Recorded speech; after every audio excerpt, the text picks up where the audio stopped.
Samsung have announced its new flagship smartphones. They are absolute beasts. We are talking about innovation to the next level with 12 to 16 GB of RAM, 100 times zoom, 120Hz refresh rate, and I simply had to cover it. It was an event held in San Francisco. The S20, S20 Plus, and the S20 Ultra were introduced, as well as the Galaxy Z, with a new addition for the Fold series. Drew Blackard was there. He presented the S20's new features as well as TM Rod. It was a lively event, there was a big crowd, it was very well organized, and there is so much to be excited for. Samsung have entered 2020 as a forefront and have the leading edge. This is the year 2020, the year of the future, and this is where all that detailed technology comes into place. Elements such as 5G speed and 8K video are rapidly setting up to most smartphones, and Samsung are one of the frontrunners in showcasing those features with the stunning new S20 Ultra. The S20 size is a 6.2-inch AMOLED display, the S20 Plus a 6.7-inch AMOLED display, and the S20 Ultra with an enormous 6.9-inch display. That's 0.1-inch larger than the Note 10 Plus and 0.5-inch larger than the S10 Plus. With each year passing by, smartphones just keep getting bigger and bigger, and I understand that not everyone is a fan of smartphones getting so large, but from my personal experience, you can easily get used to that big size and you still enjoy a wonderful bezel-less display. Samsung have claimed that these three phones are the biggest step up they've made since the Galaxy S7 and S7 Edge came out in 2016, so this is a pretty bold statement to make. With the storage and RAM of a laptop, the battery of a power bank, and the camera of a Canon, all you need is inside the Galaxy S20 Ultra. And with all those big numbers on the spec sheet, you would love to own one of these, unless you don't care about big numbers and you're happy with what you have. That S20 Ultra camera is a piece of art. 8K resolution is just one part. You can zoom in 100 times with a thrilling 48 megapixel telephoto lens. That's twice as much as the Huawei Mate 30 Pro and 10 times more than the Galaxy Note 10 Plus.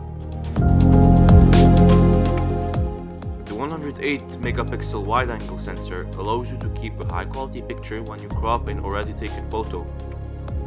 You get a photos album worth of detail in a single shot, is what Blackard said in the event. New features like single take helps you capture multiple photos and videos taken in different shooting modes with a single press of the shutter button. It saves you time, as one same photo is taken in a variety of different formats, from a short clip to longer video and an image with a black and white filter.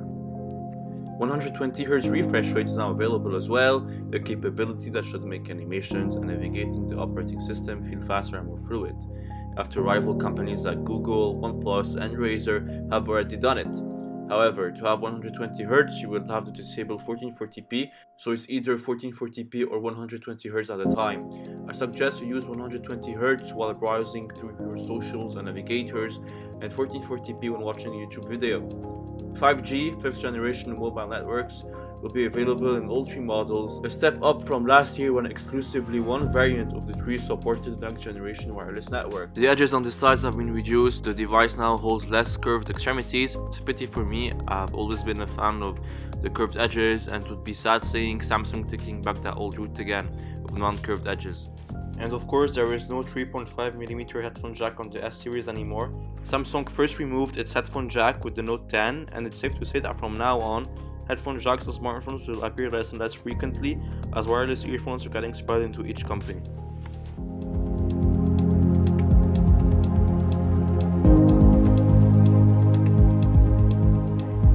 So this is what we got as our first smartphone of the decade, and I am so excited to see what Samsung has to offer us in the next 10 years and what we might see in 2029. But not only Samsung, you know, also Apple has very interesting products every year, and both companies are amazing. Both make us enter the future, and Apple and Samsung have helped technology be what it is today. So I hope you liked the video, and see you soon.